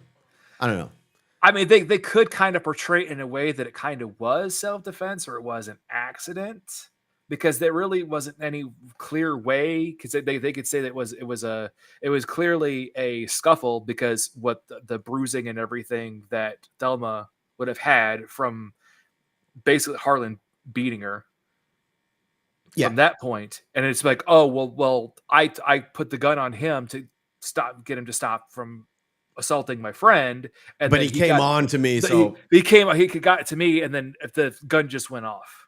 Yeah. They could have told a lie and still got like, it was a reasonable lie. They could have gotten off, but they didn't. Louise didn't even think about it. Well, you know why? It's probably because of what happened in her past where she went to the cops and told them, this is what happened to me, and nobody believed me. Yeah. So along the way, like I said, we talked a little bit about Thelma having a realization, and they kind of laugh it off. And then, of course, you got the cop. By the way, this was shot. the whole like sequence was shot actually in Zion Park, where I actually want to go next all right. year. All right. I'm not sure we're going to get there, but it is there where they're, like I said, in many, many movies, like Forrest Gump, like that. And I checked it today. It is Route 63 on the 13th mile marker. All right. Cool. Yep. Checked it. What's interesting too is about the state trooper when he started to break down and cry. Yes. That was actually an improv take that the actor did. Talking about his wife and kids and stuff. No, and how he was visibly weeping. Yes. Emotionally distraught. No, he was supposed to be stone cold and stone faced the entire The whole thing. time. The actor did that as a take, and Ridley Scott loved it so much he kept it. The thing to me is, in this whole scene with the cop, you can see the like weird role reversal where Louise is being the more timid one, and Thelma is the more dominant, more confident one. It's like Thelma, what are you doing? It's like air holes. By the way, Louise, shoot the radio. So she shoots the radio, but not the police radio. It's like, Louise, the police radio. Hello. Like, what's interesting too is when they get back into the car, when Thelma, when they drive away, she says, "I believe, I believe I got a knack with this shit." Yeah. And they both kind of like, laugh you it think off. you found your calling, huh? Yeah, armed robbery and all that. And again, they're calling Hal again. This is where this is the second call, and he brings up, "Oh, I know what happened to you in Texas." Yeah. And Thelma kind of is behind Louise, but she realizes that that Louise is distraught, and she picks up the thing and she hangs it up. It's like, stop talking to him. We're not coming back. There's no going back now. There was the murder at the start. We could have got away with it. We can't get away from the robbery, and we definitely can't get away from the locking down a fucking trooper and stealing his fucking gun. It's like, it's done. And I like the part where the only quick aside, just so we can skip over it real quick, is the guy on the bike. Yes, I was going for that. Rolls, like into the arrow. Like, ain't no black man helping no cop. That's what I'm telling you right now. It's like, not this, like, out in the middle of nowhere doing some fucking exercise, okay? Ain't no way he's helping that cop. No way. You don't even know if he helps him or not. All you know is like he's puffing the granja inside his trunk. That's all I know. So you can tell, and Susan Sarandon is, say what you will about her political agenda or whatever, she is a great actress. oh yeah, she always has been. Invoked that, like, you can tell in her eyes. She didn't cry, but you can tell the like the water's like almost coming out of her eyes, and she's about to cry, but she keeps it in. And it's like, oh, she's imagining what happened in Texas right now. Yeah. Because Hal brought it up. It's like, Louise, I know what happened to you in Texas. This will not be the same. And she's like, she's stuck. And Thelma just, bang, we're going. Stop, we're going. And then we have the Everything fun part. with Earl. Yes. Yeah. There's a funny story about the tanker explosion, actually. Tell me about it. So when they get Earl, pull him offside and everything, they pull the guns on him and everything, and just like tell him what a piece of shit he is. And he's like, all right, fuck you, fucking bitches from hell. Yeah. So when they do the shot where the tanker explodes, Ridley Scott didn't want them to have individual reaction shots. They wanted it like he wanted a true, genuine reaction. Okay. So he timed the explosion to go off early. Oh, okay. So everybody would be genuinely just have pure astonishment, like the big reaction shot, right? Yeah. But everyone was so taken aback by it going off early that they didn't do anything. So we had to go back and do reaction shots anyway. Okay. I was like, where's this going? Because there was definitely a reaction for both of them. Yeah, they had to go back and redo it. Okay. So they blew up 2 trucks. Let's just say 3 trucks. I mean, they're all fake. Yes. The kit fucking stuff. But yeah, okay. Cool. Yep. I mean, let me this shot. I mean, I could go to the explosion, but it doesn't really help. And it's right after this where when that happens, like they had already made a verbal commitment that there was no going back, that this was we're going no matter what. This was the final straw. It's like, yeah, we're done. Let's go. Yeah, we're pretty much done. All right, we'll do a stop here because there's a lot of car chases, basically. Let's do a second segment of the night. It's called Screen Fighter. Round 1, fight.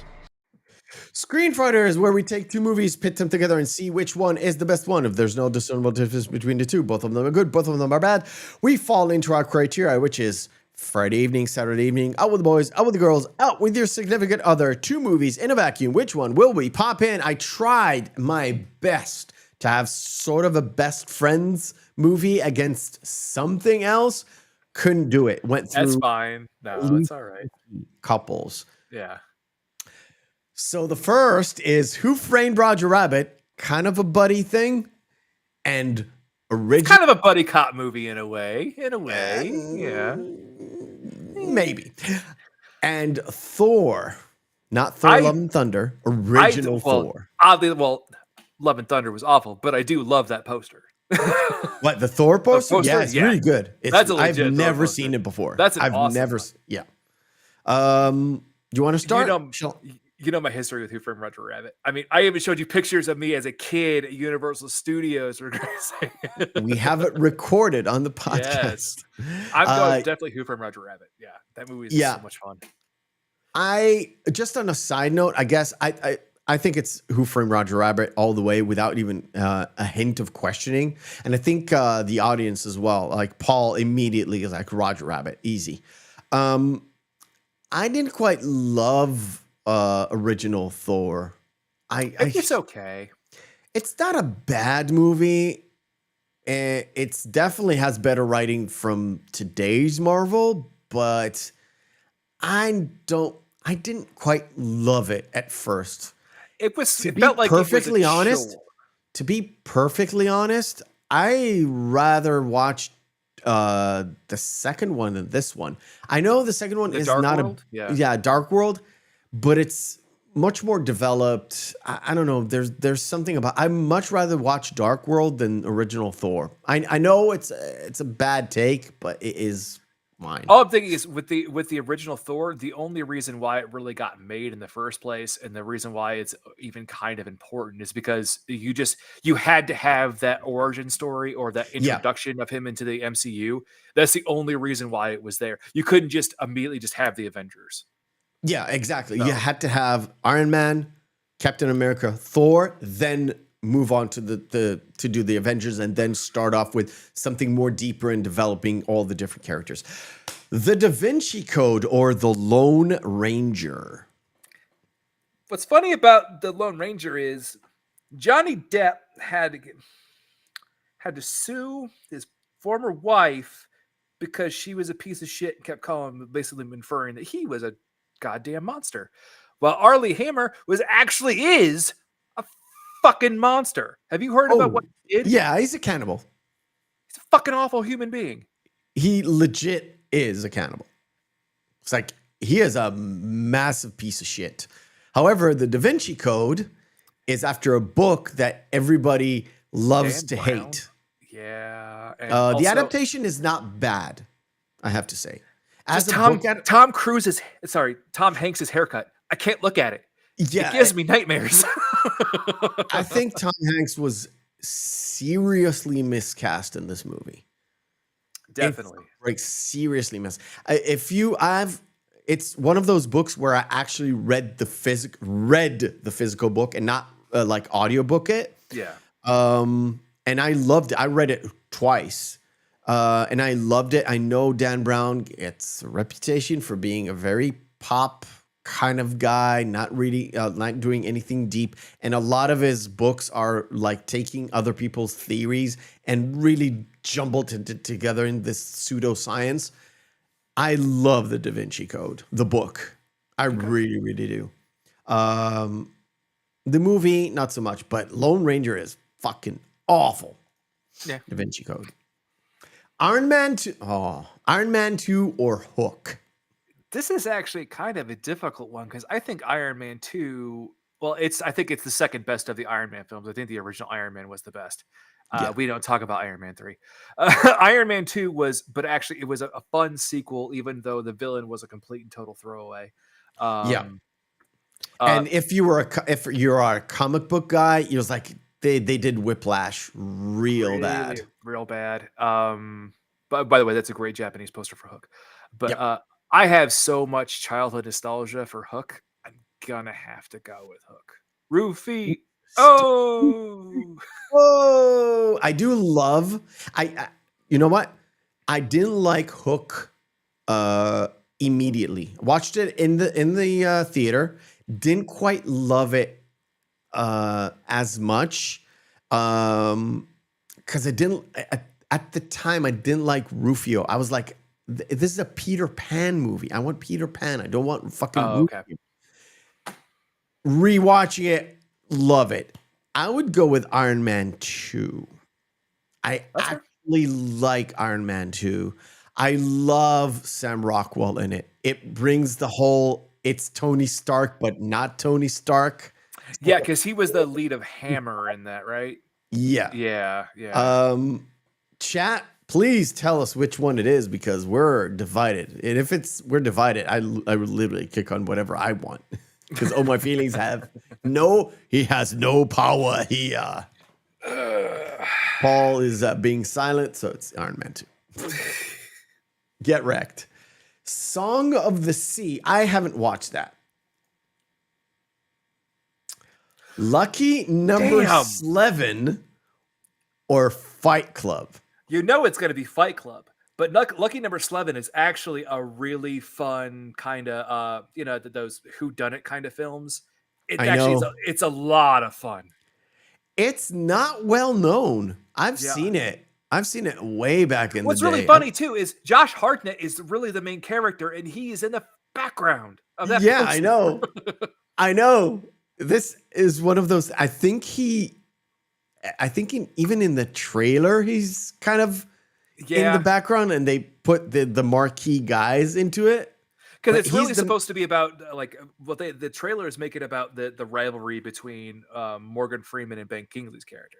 Yeah. Which that is the one of the major things and the major overarching theme and the reason why the movie was why it all happened the way it did, besides Slevin, the character.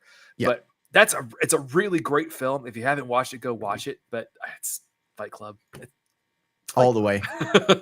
Right. X-Men Days of Future Past or Drunken Master, the original with Jackie Chan. What say you? You want me to start? Yeah, go ahead. It's fucking Drunken Master. It's a fucking dude. You get everything with this movie. First of all, you get a lot of comedy. Not only like expression comedy with Jackie Chan having these weird, like he could how he always has the contort his face really well. Yeah. He's playing the drunken fighter kung fu style really, really well. So you get the kung fu side of it, you get the comedy levity with physical comedy and there's a lot and of slapstick. Yeah, it's so good, and people forget it existed. It's one of those early late. So there's periods in Hong Kong films. This kind of started the new. This jumps into the 80s style of kung fu movies that are fantastic. yeah. In Days of Future Past, even though it's one of the better one of the X-Men, I would go in Drunken Master. I actually think that Days of Future Past is actually the best one, even though it is a complete just change from what actually happens in the actual Days of Future Past, because it isn't Wolverine that goes back in time, and also the reason why they did that clearly. I mean, it's fucking Wolverine. It's to usher in the new cast. But the reason why they had it be Wolverine is because it's fucking Wolverine and Hugh Jackman as Wolverine. I know. They're not going to have Kitty Pryde go back. Yeah. But I will agree with you, though. Just for any day, just sit down and just have fun with the movie. Yeah, I'd watch The Drunken Master.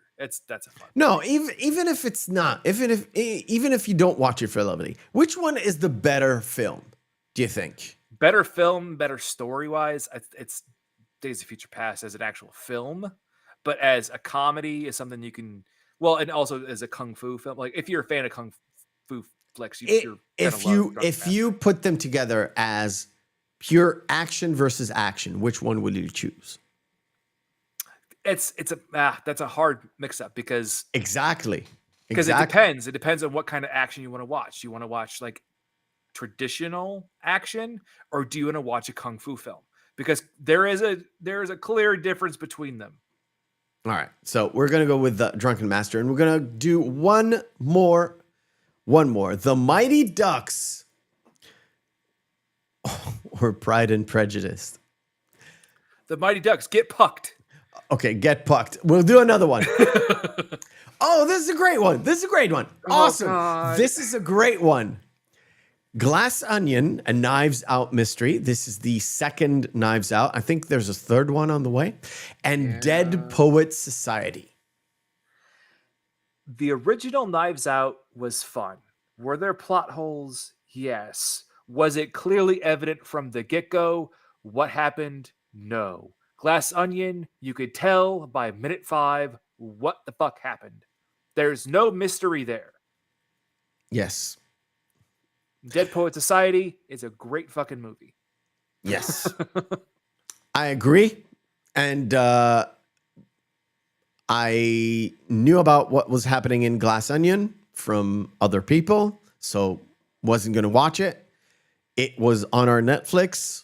Mrs. Meff, who watched Knives Out and actually liked it and said, you need to watch this. Watch the original Knives Out. I like Ana de Armas in it. Yeah. Let's just say that. Didn't like Daniel Craig in it at all. Yeah. Then watched the first few minutes of Glass Onion with Mrs. Meff, and I left. She kept watching it through the ending, and she said, well, this blows, because I knew exactly what was up. What's happened? Yeah. You could immediately. Tell yeah. I was like, oh, okay. You got it. Cool. All right. Cool. Let's finish up with Thelma and Louise, shall we? So the thing blows up, and we got to see the wonderful black dude puffing away. Mm-hmm. And then we have the most surreal cop chase. It's so odd. Let's just say that was that a Cadillac or whatever? It's a Thunderbird. Thunderbird? It would not handle going off road like that. That's the reason why they had 4 production cars during. Yeah. Not only that, every single turn that they were making, those cop cars were comedically stupid. Yes. Like so dumb. Who rolls over a car like that? Yeah, with the on ramp where it goes whoop, like yeah. This is a fucking like that's where like you again your suspension of disbelief gets snapped because you go, oh yeah, I'm watching a fucking movie. Yeah. Yeah. And the worst part is the last kind of bit where they go down the sort of underpass of a train track. Yeah. And one cop car gets stuck and immediately the chase is off. Over. Yeah. Why wouldn't It's you just over? go around? Up and Yeah. over. I could not. That is one massive plot hole. Not plot hole, but massive misstep in editing. I don't know why. I think the only reason why they wanted to include it was because it was the early 90s and everything had a big action set piece at the time. And it's Ridley Scott. Yeah. This is the only part where I thought, well, yes, this is Ridley Scott's work. It's like, I cannot see any other director going this route. I cannot. It's like maybe an action director would do this, but I don't see. Well, it's definitely not Michael Bay because there are not enough explosions. Yes, that's right. That's right. I mean, there is one big explosion, but let's put that aside. No, but had it been a Michael Bay film, all the cop cars, the one that flipped over, would have blown up immediately. Yeah. I don't see Steven Soderbergh do anything like this. I mean, come on. I don't see Terrence Malick do anything close to this, right? Or Gus Van Sant or whatever. Put in like a director into this, right? I would much rather them be sort of caught.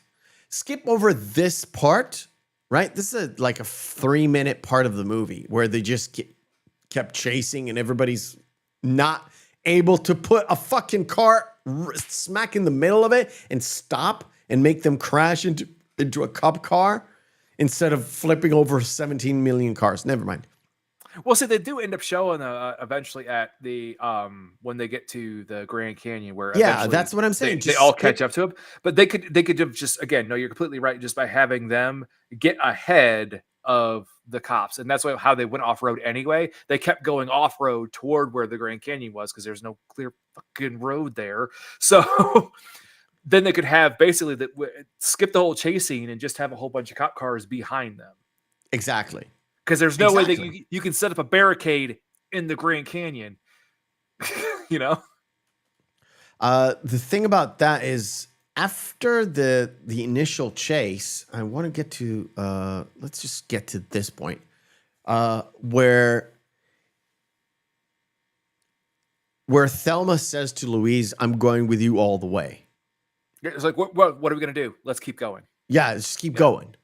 And it literally is. No, I don't mean the scene where they're jumping off the cliff. I'm telling in the scene where they literally just dropped over the cops. The scene that doesn't make sense, where nobody's chasing them anymore. Yeah. And it was like she looks at the back. There's nobody there, and we can see the like helicopter down below. Yeah. They're driving up top, and it was like, oh, we kind of got away. It was like, let's go like Mexico all the way. It's like, I'm done.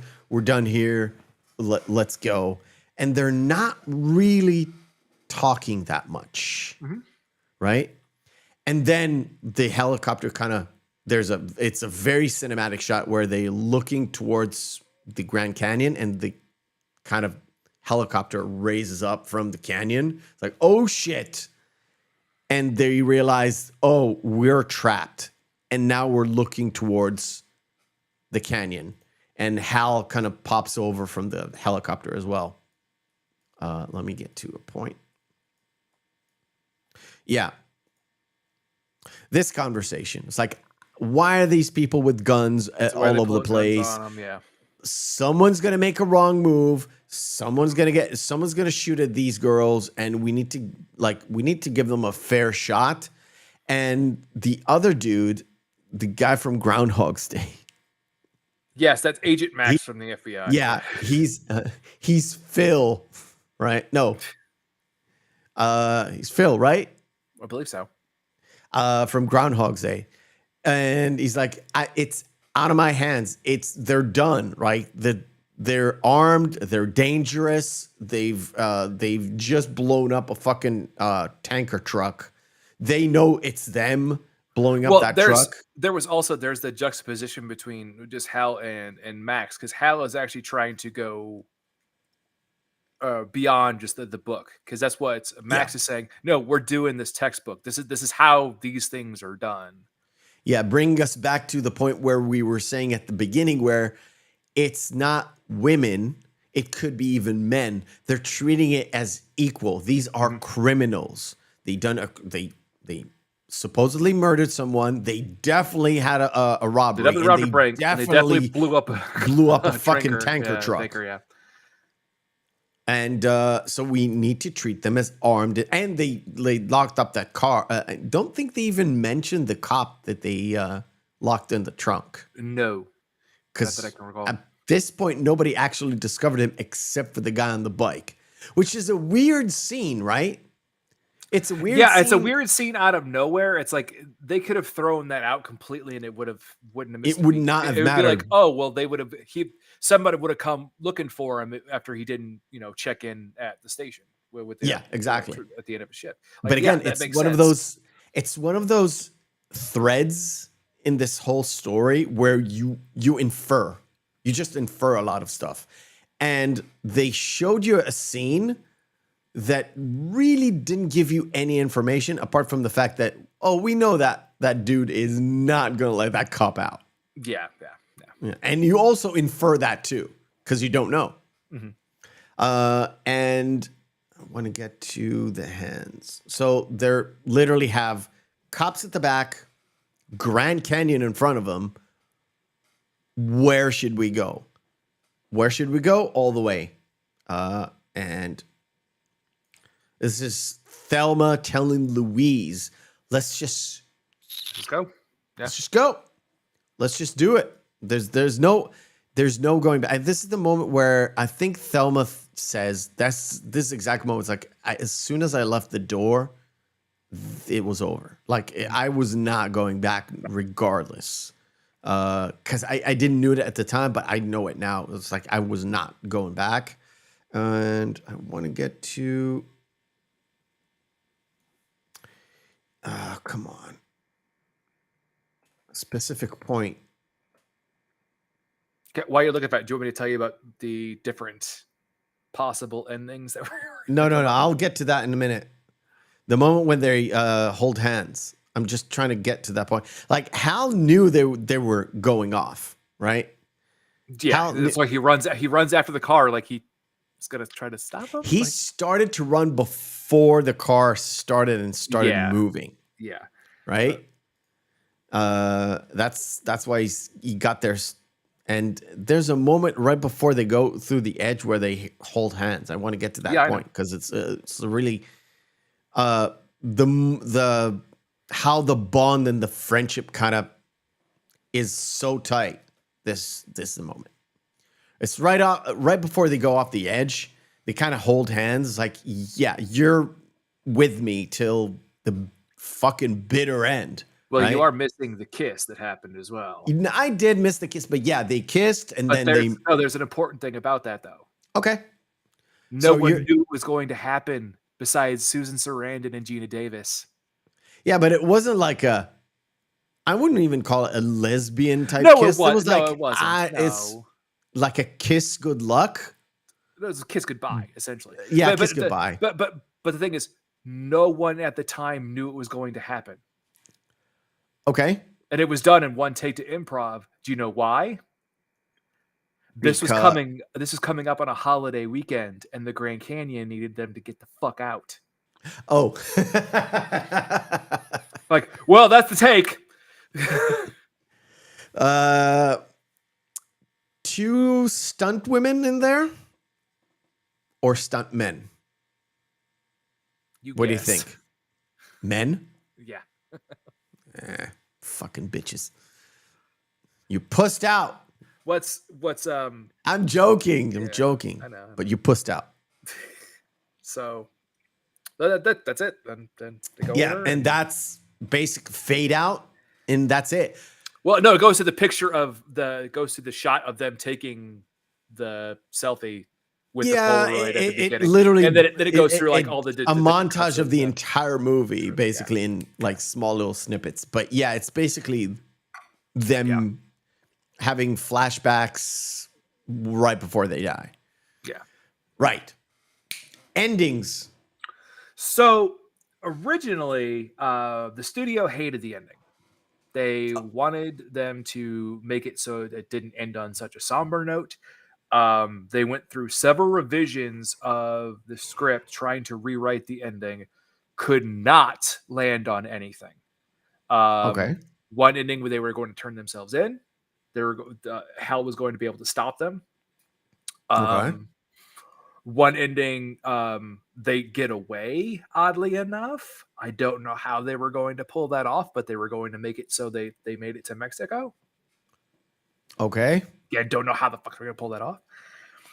And the other one was one that Ridley Scott was actually kind of a proponent of, because he was actually thinking of changing it during production, where they were actually going to have Thelma survive. And it was Louise was going to push her out Okay. of the car. Okay. That's the one that Ridley Scott actually really preferred to shoot. But it really doesn't make sense. I know. But That go doesn't on. make Go sense, on. but No, finish your thought, and I'll tell you why. I know, but it doesn't make any sense. But no, but that was the one that Ridley Scott actually really, really liked and was trying to push for. But they when the heads up turned down the other two suggestions, they turned down Ridley's and like, no, we're going with the original. Okay. So I'll tell you why, not because of thematically. I'll tell you why, because it doesn't fit the characters. Like we said, there was a point where there was a role reversal where Louise became the more timid one and Thelma was the more confident one, where they started on the opposite sides, right? It really wouldn't make sense because Louise would have literally reversed that again. Yeah. And make Thelma kind of linger in the back. Yeah. Thelma wouldn't, at this point, Thelma wouldn't want it. That's what I was thinking is if the roles were reversed, it was Thelma driving and she pushed Louise out and saved Louise. That could have worked. Because that, I think, could have worked because Louise could have explained it in a way. She probably did her evasion, but the only thing she did was she shot Harlan. She could convince Hal to be on side, the character witness and everything, to possibly get off because she didn't do the armed robbery. She isn't the one who shot the tanker and blew it up. That was Thelma. Yep. They kind of shoot it together, but the first shot was Thelma. They shoot the tires out. Yes, that's right. She They shot the tires out. But Thelma's the one who hit the tanker and it blew up because blew it up. Yeah. So really, I could see if it was the role reversal where it was now Louise is the one being saved by Thelma at the end. Yeah. Because Thelma already said, there's no going back for me. There's nothing left there for me. So had that been reversed, that's why I think that could have worked as an ending. Yeah, when Thelma pushes Louise, other way around. Would make more sense. Yeah. And have sort of a happy ending. Well, because she still Louise had Jimmy. Louise had Jimmy. Yeah. Thelma didn't want to go back to Daryl. Louise would probably, because of Hal, wouldn't have like skid by that murder charge as well. And she didn't rob the store. Yeah. Kind of. Hello, Daisy Girl. Hello. I'm sorry that you've joined us only at the end, but there's always the VOD, so we can watch this all the way back. Overall,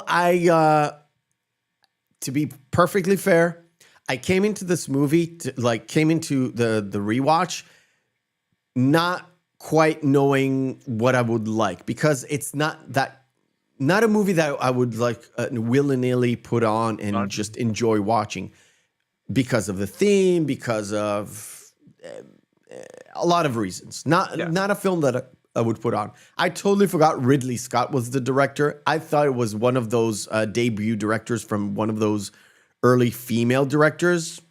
It kind of fits the whole, not really Catherine Bigelow, but what was that? That was a female director that kind of did these types of films. I don't remember her name. I'll probably remember as soon as this podcast is over.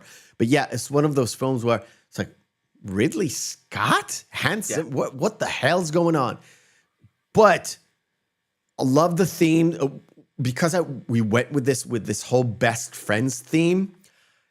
Kind of fit within this is exactly why we picked this movie, because it actually fits with the whole. Yes, they are friends, but they really got to know each other way more during this whole adventure, going off into the sunset together, Butch Cassidy style, Butch Cassidy and the Sundance Kid. Which actually style. that's why, like, I remember I had to fight with you to keep this one on there, because we're like, I don't think about Ben's off as a one-off, maybe for another one. And it's like, no, I think this movie should stay. Yep. We kind of shifted it around because of other things, but yeah, we kind of it's like, yeah, I think it's a good choice. And we had a female guest that dropped off. Doesn't matter, but I really wanted the female point of view on this, because I'm looking at it as friends. When I say friends, again, could be male, could be female, but there is brotherhood and sisterhood that is very, very different. But in this movie, if you would have switched roles, I don't think you could go with the abusive marriage type deal, or you could have an angle where the guy doesn't want to go back to his wife. So the Thelma and Daryl kind of role reversal would have been tricky to pull off, especially in 1991. But I could see them remaking this movie with a gender reversal as well. Yeah, well, I could see it just as a reversal, but in 91 they would go by more stereotypical standards, where I think it would be like it would be that the Thelma character had been fired from their job. Yeah, I would. And thinking that they didn't have anything left they had, they couldn't face owning that up with their wife at the time. So they're going on this trip with their friend, and that's where they would go on. Yeah, and Daisy Girl put it in the chat is for the longest time about Thelma and Louise, for the longest time, and I mean from 1993 up till today, they keep talking about doing Thelma and Louise 2, where they both survived, which I never got the thing about this. And they are literally lately, they've been seriously talking about doing Thelma and Louise 2. And I thought, it's like, no. I could see them doing a remaking it. Yes. Or redoing it with another set of characters, but the same kind of overarching turn of events. Yeah, I could see that. Right. And calling it as sort of a Thelma and Louise remake. But the same characters that survived and have a second adventure, I don't see it. No. No, even if they did survive, clearly the car wouldn't have survived the crash. So how the hell would they have gotten out of the goddamn Grand Canyon? I mean, even Evel Knievel couldn't go past the fucking Grand Canyon. For some odd reason, I'm thinking of that episode of The Simpsons. Yes, Homer goes down the ramp trying to stop Bart from going down the ramp. Yes, it's when he tries to go over one of those canyons with a skateboard, and then end up. Yeah, I'm gonna make it. Exactly. All right. Cool. Next week, big celebration over at the Reel McCoy podcast. We are celebrating not only 2 years of podcasting, but we're celebrating our 100 episodes, because we kind of missed a couple of weeks there in the middle.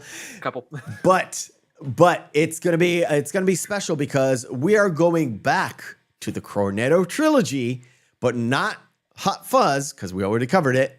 We're going one step back to Shaun of the Dead, the one that actually started the Cornetto trilogy, which will probably end up doing Best Friends, I don't know, next year with at World's End. At World's End, I would say trilogies that had a bad ending month. That's on the I don't docket. like it. World's End. I'll be honest. I don't like At World's End either. I thought it was very contrived at one point. Started off great, ended up not so good. But Shaun of the Dead is next week. Jacob from Society Reviews is coming back to us. Excited to have him back, and we might get another guest. It's up in the air, so it's Jacob. Anyway, right. So if you want to interact with the show, you want to interact with me because I'm on the helm of this biatch. Go to my Twitter at Meffistoe on Twitter. DMs are open to the public. Same goes for Instagram. It's Meffistoe79, and there, if you don't like to use Twitter, totally understand you. You can always email the show at thereelmccoypodcast@gmail.com. You can find this show streaming live both on YouTube and on Rumble. Like, share, subscribe, all that good stuff there if you like to go there. And that is about it. Do Flowers in the Attic. I haven't seen that movie. I know you have seen that movie. I see what you're doing, Daisy. I see you. Daisy, trust me. We have a mega list of things, but things are still open on some slots. So if a good suggestion pops in and we're both kind of into it, it will go on the official list because there's an unofficial list as well. But stay tuned. And from me, from you, we'll see you next week. See you next week.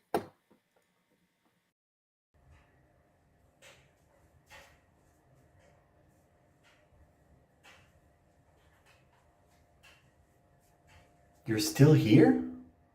It's over. Go home.